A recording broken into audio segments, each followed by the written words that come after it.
Good day, everyone. Thank you for joining us again in this LinkedIn Live event to talk about cyber risk governance. I'm Stanley Lee. With pleasure to have David Williams and Sean Mahoney. Thank you for Hey, joining us. Thank you. absolutely. Thank you. Glad to have everybody join us here today. This should be a good one. So yes, we. Why is it a good one? Because there was just another big news tied into our preparation for this event to talk about supply chain, and we are so happy to have David Williams. He's a CPA, by the way. This is Yeah. a conversation I had for years with the CPA. Years, trust me on this one. So why AICPA put together the SOC 2 compliance? Why is it coming from a CPA firm? But of course, we're going to dive deeper into the conversation about the supply chain, the Allianz hack, which was what 124 million record. So without further ado, I'm going to let Sean to do the introductions to our guests. Yeah. So, David, welcome. Thanks for joining us today. Thank you. So, as Stanley touched on, it's a bit odd a CPA joining a conversation about cybersecurity and cyber risk governance. It's a bit of a stretch in some people's minds. Give me a quick highlight as to why AICPA has established the SOC 2, and what's a CPA's role in looking at cyber risk governance, and from your perspective, Hmm. from the supply chain risk side. Exactly. Well, I want to back up a bit. When you think of AICPA or accounting, many people think of tax, auditing, and number crunching, right? Things we never want to think about. Right. But the AICPA, I just did a quick study on their cyber resources. I just pulled up routinely 18, and I got my base cyber education through the AICPA about 5 years ago. And Hmm. of course, they're involved in enterprise risk management and so forth. But they established SOC 1. It was basically for financial controls, Right, right? right, And then SOC 2 really kind of defines the data integrity, data security, right? correct. Now, as a CPA and a supply chain system implementer, I've always seen that struggle with data, and we see it continuously. I think SOC 2 in reporting, as Stanley put forward, a lot of this reporting that I saw in system implementations was just static, a point Correct. in time. It was hard to draw conclusions off of it, or some you can draw the wrong conclusions off of that type of reporting, right? Right. So you need continuous monitoring, continuous. Uh, and I know you're going to talk about the Unity Risk Indicator. That's the tool that does that.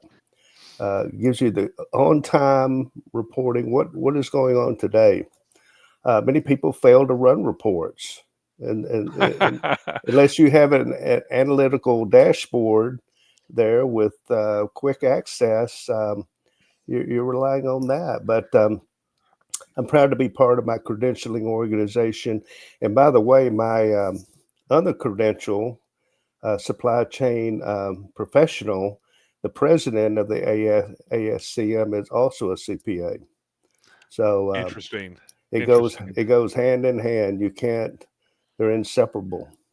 Yeah, and you touch on the point about the enterprise risk management, and a lot of our audience, know about when we started this journey. It was about integrating cybersecurity and enterprise risk management according to Right. NIST 8286.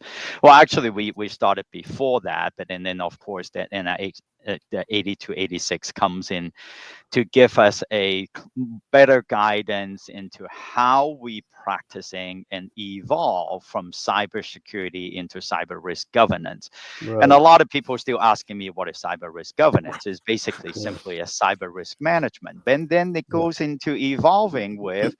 So we got to, we talked about, Sean and I talked about changing the narrative, changing the corporate culture, But still, into today, a lot of executive in the upper management board of director, well, how do we tackle this beast called cybersecurity? Mm-hmm. And Sean and I, we talked about using different acronyms and verb in describing cybersecurity. And you touch on one of the things that we keep talking about is just like in cybersecurity, everybody knows about pen testing. Well, do Yeah. you know that we define it with their 6 different type of pen testing, and even pen testing or vulnerability scanning, as common as it is today, it is still static. You only Yeah. perform that at the leisure of the IT team, right? Or Right. yes, you can schedule that with software and doing all that, but still, the attack is very dynamic. Especially, we got to touch on AI, how it's being used, being from the from the bad guy perspective, how it is being used, and this is the problem that I've been trying to explain to the industrial experts, to the business executive. Well, you have to use data analytic to drive this, to drive cybersecurity. Yeah. It needs to change that from that perspective. Same thing you're using in the accountant. That's why I've been dying to talk to, inviting a CPA to talk more about this. Well, accounting sometimes is reflecting what is in the Right. past, it's in the Yes. history. Yes. It's a historic record. Same Exactly. thing with cybersecurity, how people handling it today. A lot of it is historical record. And then, Yeah. of course, it comes back down into cost efficiency. And, this is the slide I would love to show it at this point in time to our audience. This is how we need to work together as an ecosystem, as partnership, integrated platform as a service. And David, your expertise coming from the top-down perspective, now that you have the accounting record, now you manage as a risk, and particularly tied it into the Allianz event just a few days ago, is hacked by via the third party. And this is the conversation go back into 2013 from Target days, with their HVAC company. It's always the third, well, not always, but it is something to do with a third party risk. 60% of the data breaches are because of a third party. Yeah. Yeah. 60%. And thank you, Sean. Great. Yeah. That's why we got to look at it from a holistic point of view, in Yeah. which we're going to talk more about this, and I'm going to let you to talk more about this. And also, from a CPA, I said, look, the cost part of it, if you look at the historical record, even in an annual basis, how the cybersecurity is being managed and how it's being invested into the organization does not reflecting to today's cyber criminals environment. A year makes a lot of difference already. And if we are not moving from a reactive to a proactive, and also for us, is more adaptive approach, the organization is already at risk. Right. Not only from the operational perspective, and also from a cost perspective, because we know nowadays it's not just to fix those IT systems. It is your reputational costs and the regulatory penalties. This is it brought a lot of company to the to the bankruptcy stage. So that's why I want to highlight on this slide is how can we do our job as a technologist to cooperate, to collaborate with you from the top-down perspective. Well, how can we work together to drive this cyber risk governance process that, using the data that we already invest, the companies already invested in the money into it, how can we put that together? And, starting from your perspective as a risk manager perspective, from the accounting and supply chain perspective. Right. You want me to address that, Stanley? Right Yes, now? absolutely. Yeah, good. Please. Yeah. So let's talk about cybersecurity. When we think about outside threat actors, severe breaches, which are all there. I would say, in supply chain personnel, I want to have a cybersecurity culture and awareness of what's going on. You don't have to be completely technical, but if I'm in a high level position, executive position, I need to collaborate with my CISO and your technical team. They cannot be siloed, right? They cannot, but they are. And They are. let me shift back to the so you have that side of it, but what I've been involved with as a CPA and a system implementer, I have seen the procure to pay system from beginning to end and all the detail, what can go right and what can go wrong. And inherent in each one of those steps are big risk. Now, when companies think about layoffs or moving people, it's what do they call it? It's a forget the acronym for the person, but they're gone. They're gone off the payroll. What about the inefficiencies within your system, in the procure to pay system? What are the risks involved there? And there are many. The one I cite most often is inventory management. Are you cycle counting? Are you what are you doing with your variances between your system? What if you do just one physical count once a year? All the resources you have to devote to that. But more importantly, that inventory evaluation is one of the biggest things on the balance sheet, right? Right. Every supply chain transaction triggers a financial transaction. So from that perspective, and then get back to your point, Stanley, the outside breaches, the reputational, the third party risk where you may have to scramble and find another supplier, the financial black eye you may take with all of that because you haven't vetted your third parties, contractors, outside contractors. So I see that to kind of summarize collaborative with your technical team. And secondly, know your biggest risk is not knowing your risk. And That's then right. tackling the data and your reporting mechanisms to highlight that through that procure to pay process. So Well, first of all, Sean, before you jump in, yeah. Guy, we thank you for letting us know the system is kind of choppy. But to all the audience, this is a recorded, so you can review it again. And of course, you can reach out to me and Sean anytime later on. So yeah, hope this Sure. settled down already with the technical glitch. Yeah. So, David, I just wanted to touch upon real quickly and kind of maybe Mhm. reset the stage for some people that may be listening. Speaking about supply chains, Mhm. people think about just what you were explaining, the traditional supply chain, raw Right. materials coming into a facility, inventory, manufacturing, processing, and distribution out to a consumer market. Right. But supply chains, there's really 3 supply chains for most organizations nowadays.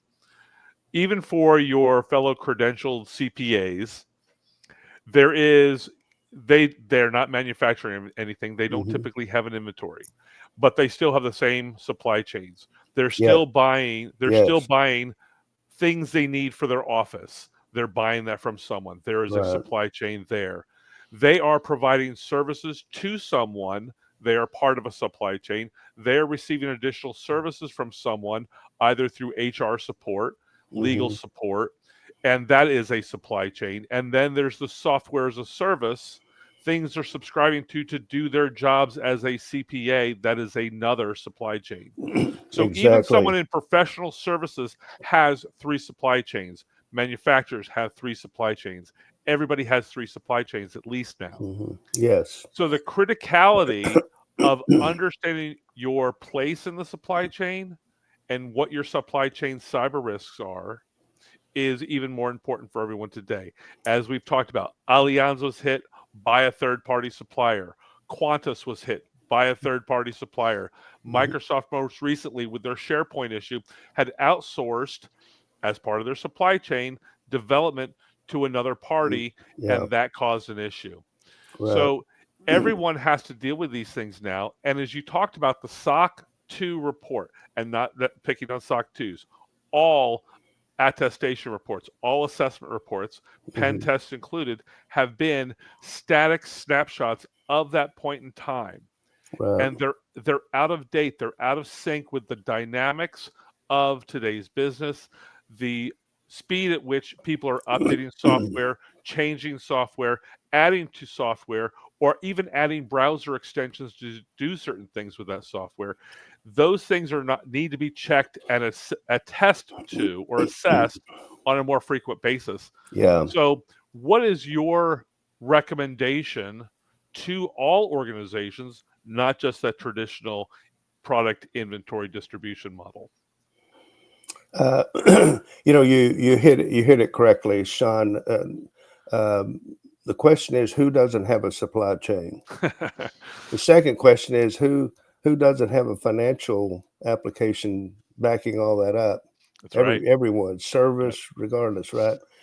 And people ask me, are you a CPA or a supply chain? I say both, because they're inseparable.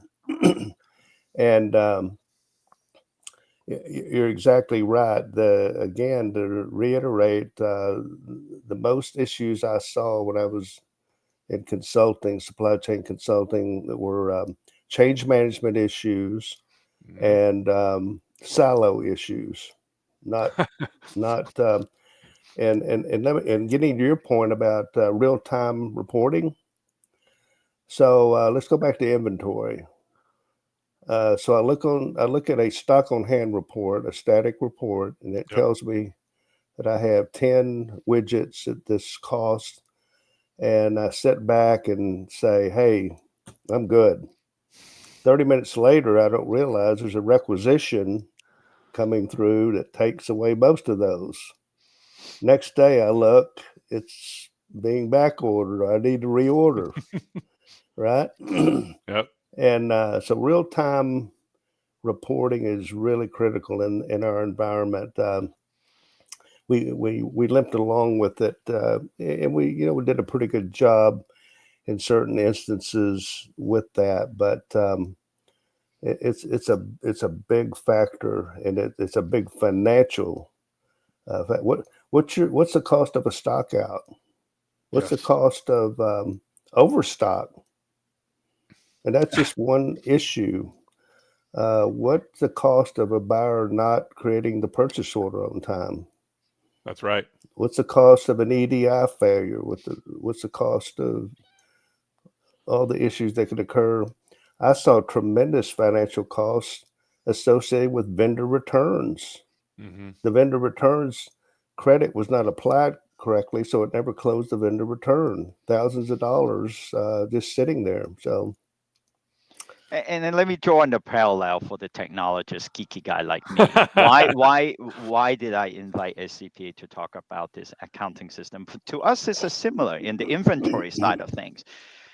When mhm, in the cybersecurity, when you have any abnormalies, which is like over inventory, all of a sudden that you have one extra server showed up in the dashboard environment, that's a risk. That's a cyber risk, yeah, because if it is not being approved, it is not being documented, and from the IT admin side, all of a sudden you got over inventory. Where did mhm, that come from? That's right, the potential risk, and that cannot happen a year later or a month later. That is an instantaneous, needs to be response in this instantaneous way to find out where did that come from, or one mhm, extra IP address, all of a right, sudden it happens in our inventory. So yeah, these type of anomaly, it cannot be reactive anymore, and it has to be yeah, more proactive. But then you touch on the cost. Every executive worry about the cost, including myself, right? Including us sitting in mhm, here. yeah, But then this is where that prioritization needs to come in. And you touch on that, we built a Unity risk indicator as an open yeah, source. Why did we do that? It's because that we want to focus on the two key words into what we are trying to, well, three. One is how do we unify all of these, right? And that's why we Right. invited you, our ecosystem partner, to talk about this different subject matter expertise. Two is the holisticness, in which you touch on. Well, are you just looking at one supply chain? Well, when Right. you have three, you got to look at all three. You can't just look at one. Of course, that adding the complexity and the confusions, acronym battle starts to happen. So we need Mhm. to clarify that up front in the communication process, in the Right. top-down part of it. What is the how do we prioritize it for the business executive? What is their input, even though they might not know anything about the technologies, but at least that is needs to be driven by the top down to guide it from a GRC perspective to define what is risk appetite. So that's Right. holisticness. And Yes. then using the data to drive, the measuring and monitoring. The third part is bias or unbiased, which is more Mhm. important. Why did I say bias and unbiased? And part of it, Mhm. well, is your solution you touch on, David, is your solution really delivering the right type of data? And we Right. talked about garbage in, garbage out for years, for decades, right? So Right. this is the part is, how do you know that the solution you purchase paying on a monthly basis, your IT team, your supply chain, you're paying on a monthly basis, are performing based on your expectation coming from the GRC objective. Well, how do you know if you don't measure that with some level of KP, some sort of KPIs, how would Mhm. you know? This is Exactly. where we know that is much bigger than just any one of us or our organization. Yeah. It needs to be bringing the collaborative effort as an ecosystem to standardize what are we measuring against? Yes, there are a lot of great benchmarks out there, but Mhm. we can't just look at it one benchmarks. So this is where I'm going to show our audience, well, what we have done in the, just to a brief demonstration. In the beginning of our open source, which is currently available as an alpha testing, we already incorporate 22 of the CIS benchmarks using the CIS accordingly. This is how we start putting some context into what David you had talking about. Sean, you have Mhm. touched on that from a different supply chain perspective. And of course, this is where that depends on the organizations, what kind of budget that they already spending on, and how can we reallocate it and looking at from more holistic, from more unbiasedly. Again, this is open source. Mhm. Adapt it and try to use it into your organization. It's free. And this is one way that we also touch on how you can gauge your existing resources. Well, how well do they know about cyber risk management?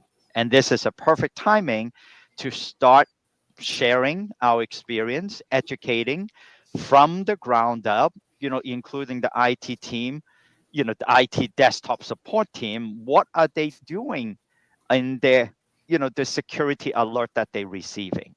Is it Right. alignment with the GRC objective? And I'm going to let you to continue to talk about that, David and Sean, Mhm. about the holisticness, the Yeah. unbiased perspective from the supply chain. Yeah. Just a comment. I love in your collateral you use the terms cascading. Things cascade through a system, right? Right. Maybe they Exactly. start at one point, but they keep it's a cause and effect. I remember, and not only what's at stake on our external customers, but our internal customers that we're Right. dealing with, that we're servicing. I remember having to I heard all these complaints about people saying I did not get my items or service on time. I created a requisition. So I worked with IT to develop a massive Power BI report that showed every segment process flow between the requisition to the PO to the receipt to the delivery to the payment and all the detail. It was massive. But and I remember he told me, all you gotta do is hit this button, David, and it'll refresh. but but sometimes it didn't. But it's that holistic view from end to end. It's a process, right? If you start taking snapshots of one part, you really at a disadvantage of seeing what really happened. I was at one client. I saw 2,000 open purchase order lines. 2,000. Wow. It wasn't in. How did that happen? Where did they come from? Did they get your stuff? Is it still open? Is the vendors not able to deliver? On and on. So, And that's what one of the comments from Guy and Guy, thank you for joining us. So Yeah. monitoring the WIP inventory as Yes. an indicator of monitoring manufacturing throughout as a KPI. Yes. And Guy and I have many conversations about this is what are the KPIs? And now that we in the conversations and collaborations, well, from your perspective to the technologists, what can you tell us? What kind of KPI we should be watching out for? From a supply chain standpoint, or From a risk standpoint. cyber, I mean, let's not define cyber or okay. supply chain, but what are the KPI that you can suggest? Of course, from a vendor perspective, you're setting up criteria. If you go beyond third-party risk management, you should have some sort of agreement with the vendor on like on-time delivery, non-conforming goods, cost effectiveness, how effective they were in meeting the contract price and things like that. But then I'm going to translate some of the cyber KPIs more into supply chain. I think they're equivalent. Incident response time. What happened in my supply chain? How long did it take for me to get that resolved? And when I'm thinking about it, the system. What if your production system goes down? Do you have downtime procedures that you can keep moving ahead till the production comes back up? Mean time to detect and mean time to respond, kind of similar. Thank you. Yep. Yeah. Number of detected threats versus blocked threats. Yes, you read our notes. your compliance score, hell. So all of these, they may be technical in nature, but they translate into real rubber meets the road day-to-day stuff, right? They really do. And I'll tell you, David, in a previous life, these are the kinds of things, exactly as you were just talking about, were things I had to deal with. Yeah. And being able to assess the threat environment of where you're sourcing goods from is critical. In one of my cases, there was a coup in the country. In understanding what was going on the ground level, you had a sense that this might be coming. And so it was reacting and shifting manufacturing to other locations. And it was primary for a key customer of mine that we did this. We shifted the manufacturing from where it was to another location in the event that this were to happen. And we had things set up to shift very quickly the manufacturing process. But to your point, it's detection, getting that threat intelligence, the detection of it, the shifting, the responding to it, and then the recovery from that. And how do you manage all of that? What are your KPIs for that? Exactly. So when the customer in a strategic meeting with strategic planning meeting with me said, what are you doing now that this has happened? Oh, we've already done all of these things. That solidifies the relationship that tells them as a vendor to them, you're aware of the criticality you are to them, that you're proactive in what you're doing in mitigating risks, and that you value their relationship enough to have done these things ahead of time. Yeah, and if I may, I can, just basically summarizing all this KPI into now what we define as the risk-based return on investment. So this is, of course, from the MTTD, MTTR, and MTTR, and you touched on that, David, the response time. But to us, this is already not good enough. It's been years. I keep saying it's MTTR. how, but it's resolution.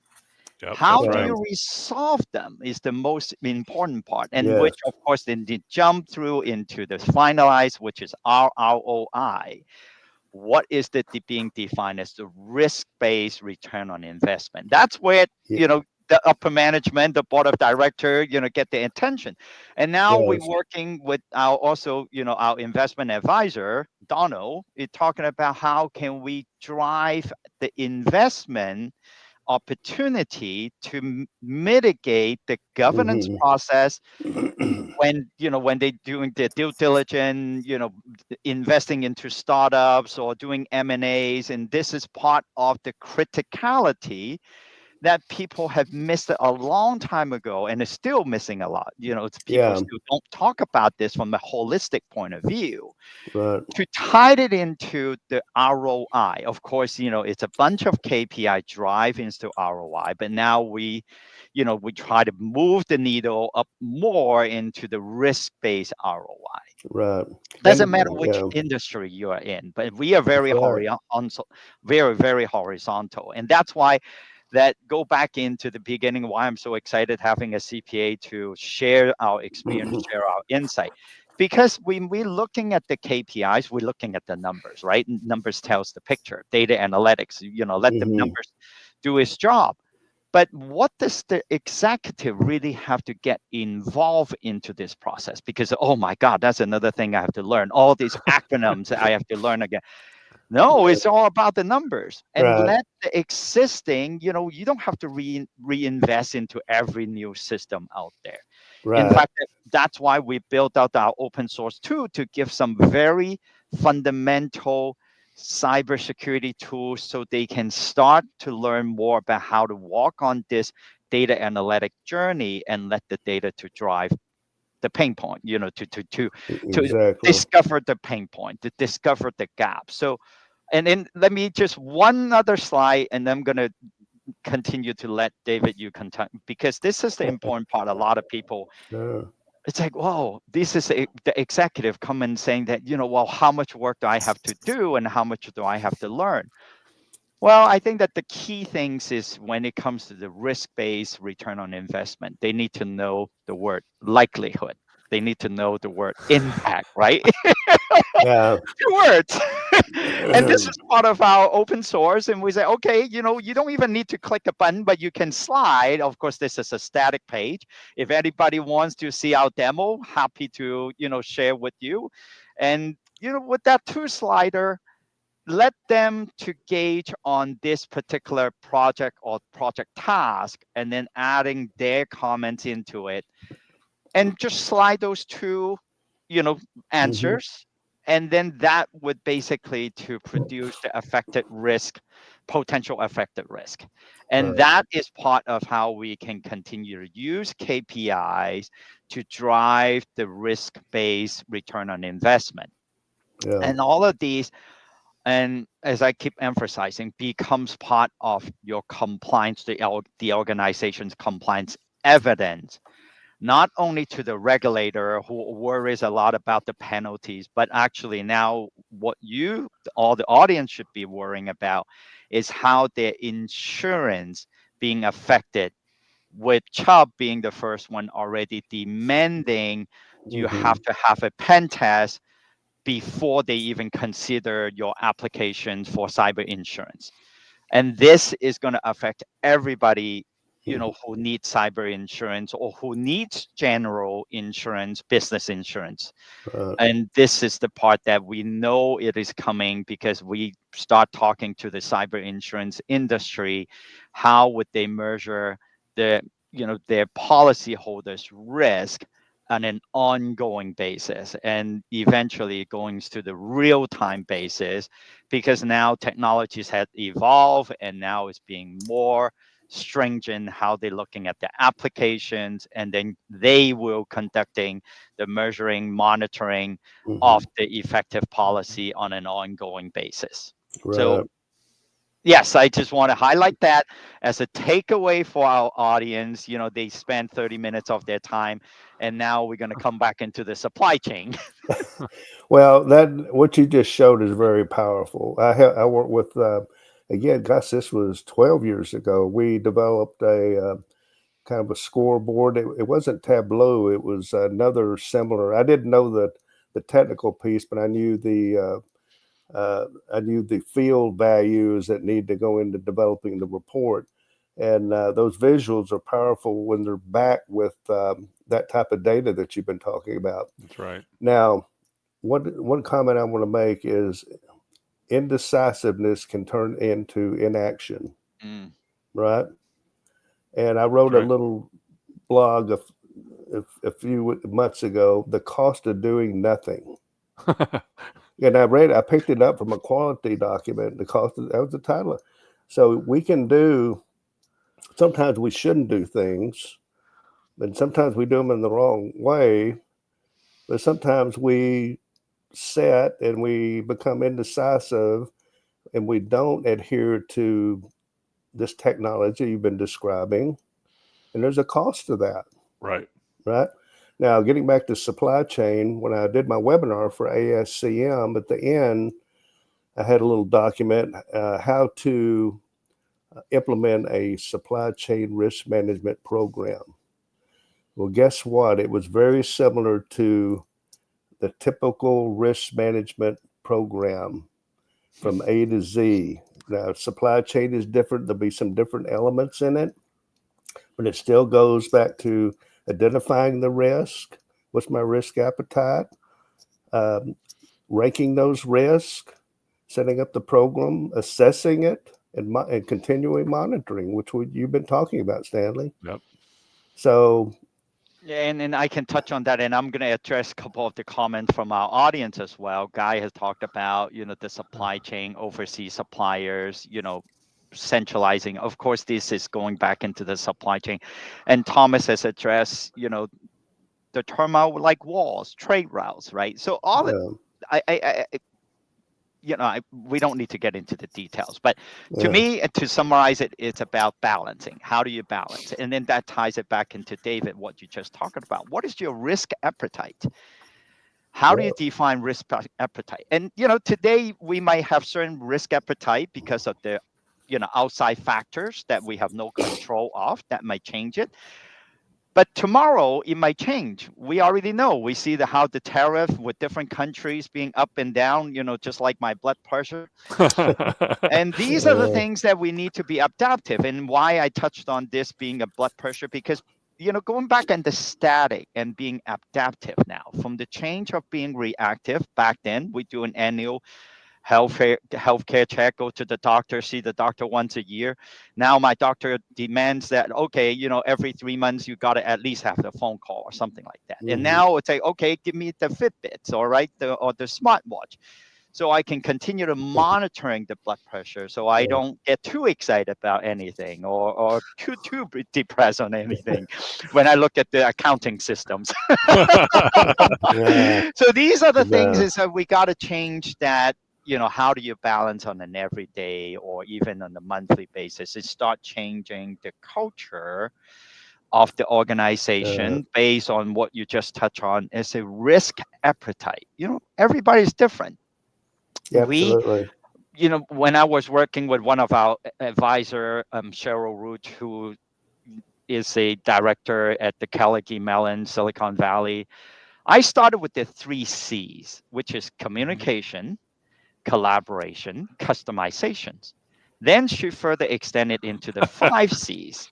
So, what about your customers? Because customers make that affects the customizations. And more importantly, now exactly what we're doing is the community. That's the 5 C. And because of the community, how it's being driving all the business objective that might change from quarter to quarter to month to month. As a technologist, is a day-to-day process, hour by hour process, minute by minute process, because we don't know when is the next attack is going to happen. When that, Microsoft SharePoint incident happens, I got calls right away. I got to drop everything. It's like, okay, what do we do? What is the risk that it's potentially I can manage? Well, it's Microsoft. We can't really do much about it, except that are we safe? Are we protected based on the money that we spend on how we define it. Then we said, well, go back into the jumping into the last step is, well, how can we recover the data? Mhm. Do we not just have one set of backup? Do we have two sets of backup? And the third set of backup is stay in my home, because hopefully we don't get to that stage, but it's still, these are the things we have to plan ahead of time. How can we get that third set of backup being in my home with a USB drive? Well, what is the time, how much time have we lost if we have to use that third, the backup? Well, can we do that recovery process within month, days, or hours? Well, Right. that goes back into the cost. Yes, in some enterprise world which we don't really focus on, they have the money, Mhm. but have they even tested those, secondary backup? How fast can they recover from it? Again, I just want to make sure that our audience understand, well, what is the risk-based return on investment, and tied it back into the risk appetite. Everybody has a different appetite. It's just like how we eating every day in each meal, not just every day, but each meal. Do we need to count the calories, or do we need to count the carbs? Do we need to count the proteins? And these are, it needs to bake in into the entire Yes. organization, and it needs to look at it from a holistic way, and being unbiased by the system data that is generated. Because once again, we advise our customers and look at, well, if your system is not generating the KPI that you needed to support your risk analysis, to support your risk-based return on investment, maybe it's time to look at some alternative. Or even in the team perspective, myself perspective, I keep telling to my customer, don't look, if the time that we're not adding any value to your environment, maybe it's time we should leave. That's why I like to work on a project basis, because it keep me on the toes, it keep us on the toe. In fact, that a minute ago, before we start this live event, that we find one of the phone number didn't work. Oh, how would I know that phone number didn't work, right? Until the customer calling us, well, we left you a message, but nobody respond. But we had the baked-in escalation process, so we know that when something is not being responsive, well, we know how to fix it as fast as we can, right? So these are the things that has to be considered in an adaptive approach. And Guy, I like the taco environment that you're talking about. So yeah, we're not going to jump into that. Maybe I should invite you on the next event to talk about what this taco environment is about. But back to you, David. I know that a lot of times that when I get excited, I overtalk. That's okay. No, I just a couple of comments. Talking about ERP systems, okay, enterprise resource planning. That's where I came from. So the last 10 or 12 years, or even longer, we've seen these tremendous SAP, JD Edwards, the one I work with, just massive, expensive systems, which were good. They brought about some really good automation, but you have to use your term, bake in a risk management. What roles am I going to assign to those each person that gets in the system? What's the security around that? What are my processes mapped appropriately? Anyway, my mentor, I have 2 supply chain risk management certificates. He said you can have the best ERP system in the world, but if you don't deal with the inherent risk, it's gonna limp along, and it could even be brought down. Right? And many times your employees are going to find a way Yes. to do actions outside the system to mitigate that risk, to work around it, Yeah. which gives you an additional risk that you need to figure out how to resolve. Exactly, and that's a good point, Sean. Is the human risk management HMR process that we could talk about for a while. It's And also Guy had touched on about the pricing agreement, yeah, with your, and then I would add on top is the SLA. What is the surface level agreement, on exactly, top of that? And then exactly. what is the penalty? Not just, being rewarded with a monthly contract or annualized contract, but what would be the potential penalties should be Yeah, stipulated into, setting that risk appropriately for the yeah. Yep. balance. So most company, and I know my presentation with Chief Executive Connections really targeted small business, which you do too. Hmm. And what business of any size doesn't plan ahead for something, right? You call it a strategic plan, a budget plan. Um, what we're talking about needs to be built into the strategic planning of your organization. And in manufacturing, it's sales and operations planning. That's a separate planning, but it should encompass that. There should be a seat at the table for people to talk about that and implement it, even the technologists there too.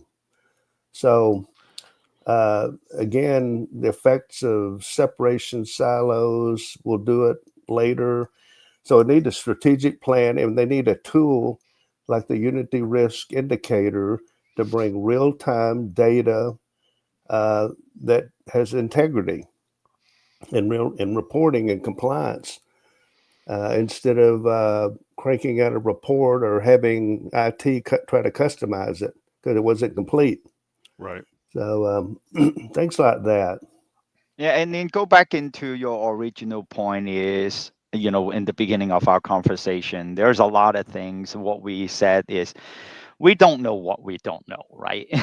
Right. And the first thing is we got to find out where we are at today, even from the historical record, Mhm. starting as a baseline, the baseline assessments that where Right. everybody should have done that, and then continuously measuring the KPIs so Yeah. we can all see the difference. And then this to just go back into my our 5C principle is that, well, creating that communication. How do you create the communication, bring everybody, the stakeholder onto the table? Yes, we Yeah. define it, it's only three, which is the executive, the governors, and the technologists. But Mhm. along with that, they can have their own communications process. And I think it is important that we need to bring everybody onto the table to identify what we don't know and Right. work with different areas of expertise to, now, of course, with AI, everybody becomes the expert already, but how to validate those, to verify the truth and based on the historical data. Right. Then it comes to this is how we come into the present time. And then looking at from the risk appetite perspective, well, what can we manage without or with to Yeah. move forward and let the data to paint the picture. Right. But more importantly is how can we continue to adapt what the accountant is telling us, what the supply chain vendor is telling us, Mhm. what is the data telling us to continue to validate, to verify, trust but verified. Right. Everybody's doing the job accordingly, right? And this is what we I wrote the right paper about the adaptive strategy, the 4 stages, how you're going from reactive, proactive, to the last stage, what we talked about adaptive, and I forgot what I wrote already. So it's been years. So Mhm. and these are the things that we evolve from. Yeah. People don't already know me the rule of threes. Now it's come down to two, and how now I just task with Sean. How can we come up with one word to summarize what we're trying to do? So unify is the word that we Mhm. selected and we picked. So how can we unify all of these existing resources? I emphasize existing because we are not trying to reinvent the wheel. Hmm. There are lots of things out there. How can and SANS Institute already put out there over 200 of open source cybersecurity tool, and a lot of Wow. people still afraid of using open source tool. This is Mhm. mind-boggling when it comes to cost efficiency. why not using this open source tool? And Right. we have already, as a case study, we have implemented open source tool, the firewall, for one of our customer for 20 years. Yep. For 20 years, Yeah. we did not have an incident of DDoS or being attacked through the firewall. Yes, phishing attack, we had an incident, but immediately we find out it wasn't even our customer's fault. It was our customer's vendor. That is going back into the beginning of the conversation Yep. about the third-party supply chain being the risk nowadays, being the 60%, Sean, that you have, looked at, identified that is the risk. And then the 85% is still in the social engineering, and which I have talked about. It's a cup of coffee for the month for each employee. That's the cost. One cup of coffee, a latte. Yeah. You start elevating the connaissance for each of the employee. And that is in industrial wise already being accepted is the most cost effective solution for any organizations is to bring up their awareness, the security awareness for each Absolutely. of the employee. And in fact, that when we engage with our customer, the first thing we ask, when was the last time you have done a security awareness Yeah. training? And in What? fact, that if they're locally, what? and I would do that. I buy pizza, get everybody in the lunchroom, and we have done that many times. Yeah. Buy the pizza, have a lunch discussion. Why? Is because that's how my company, our company, mitigate the risk, because I want to make sure those employees, those staff in the on the manufacturing floor know that how that it could trigger not only to the organization impact, but to their personal impact when they cannot get their paycheck. Yep. Right.